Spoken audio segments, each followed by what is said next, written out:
अस्सलामुअलैकुम and welcome back to my YouTube channel. तो आज की इस वीडियो में मैं आपके साथ शेयर करने वाली हूँ केमिस्ट्री की प्रेजेंटेशन। आप बोर्ड एग्ज़ाम में केमिस्ट्री के पेपर को किस तरह से प्रेजेंट कर सकते हैं। सामने स्क्रीन में आपके जो है वो क्वेश्चन पेपर नज़र आ रहा होगा।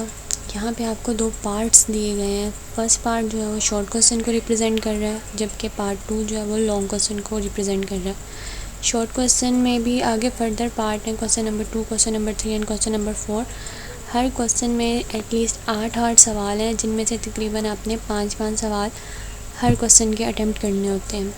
और इस तरह पार्ट 2 में जो है वो आपके पास 3 लॉन्ग क्वेश्चन होते हैं, जिनके आगे से सब पार्ट्स हैं ए एंड बी। इनमें से कोई से आपने 2 क्वेश्चन अटेम्प्ट करने होते हैं। लेकिन यहाँ पर कुछ बच्चे जो हैं वो मिसअंडरस्टैंडिंग कुछ बच्चों को होती है कि वो अगर एक क्वेश्चन का उन्हें ए पार्ट अच्छे से आता है तो वो एक क्वेश्चन का ए और एक क्वेश्चन का बी पार्ट कर लेते हैं। तो आपने ऐसा नहीं करना, आपने दोनों क्वेश्चन के जो हैं वो ए और बी पार्ट दोनों अटेम्प्ट करने हैं। ठीक है। सब्जेक्टिव के लिए आप इस तरह से अपनी आंसर शीट पर सब्जेक्टिव को बहुत प्यारी नीट सी राइटिंग में लिखेंगे। कट मार्कर यूज़ करना चाहते हैं कट मार्कर करें, सिंपल मार्कर यूज़ करना चाहते हैं तो सिंपल मार्कर यूज़ करें।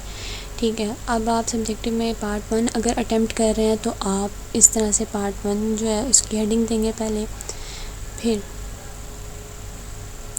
पार्ट 1 की हेडिंग देंगे। अब इस पार्ट 1 में जैसे कि अगर आप क्वेश्चन नंबर 2 सबसे पहले अटेम्प्ट करने वाले हैं तो फिर आप यहाँ पर क्वेश्चन नंबर 2 की हेडिंग देंगे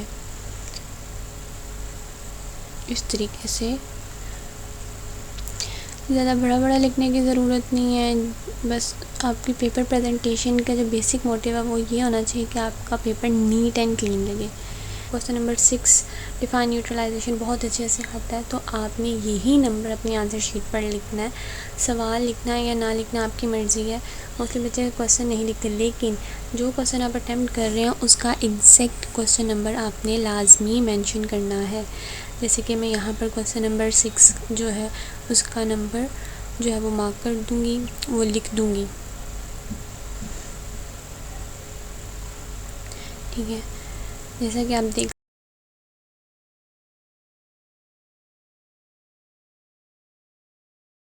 सकते हैं कितना नीट जो है वो पेपर की प्रेजेंटेशन कितनी नीट लग रही है।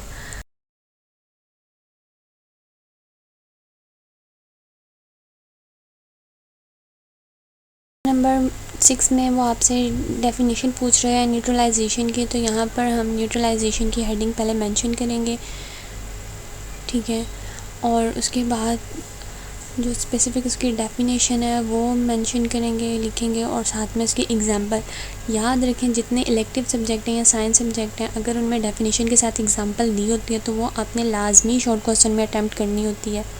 ठीक है। और उसके बाद इसके साथ एक क्लोजिंग लाइन आपने लाजमी लिखनी है।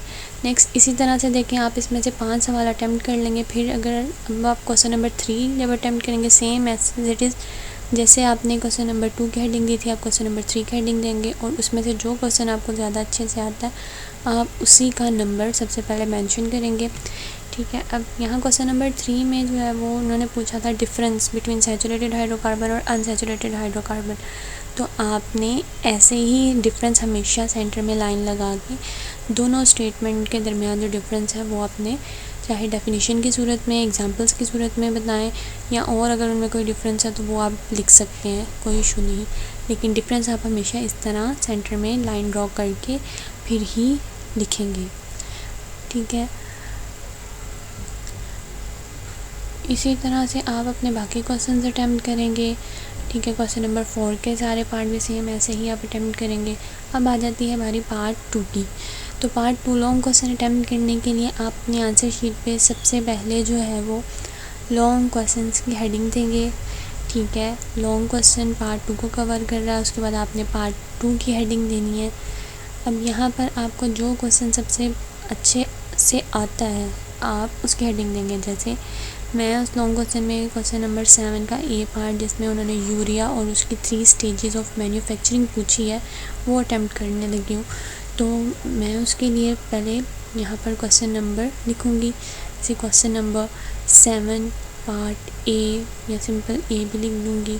ठीक है। और आगे फर्दर मैं स्टार्ट कर दूँगी जो मुझसे पूछा गया है।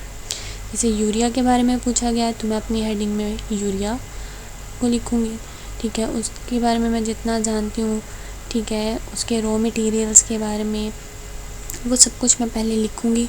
उसके बाद जो 3 स्टेजेस पूछी गई हैं मैं उसके बारे में जो है वो सारी अपनी प्रेजेंटेशन दूँगी, ठीक है। स्क्रीन में जैसे आपके सामने यूरिया, ठीक है, रॉ मटेरियल्स आपको नज़र आ रहे हैं। इसी वे में आपने नीट राइटिंग में जो है वो लिखना है, ठीक है।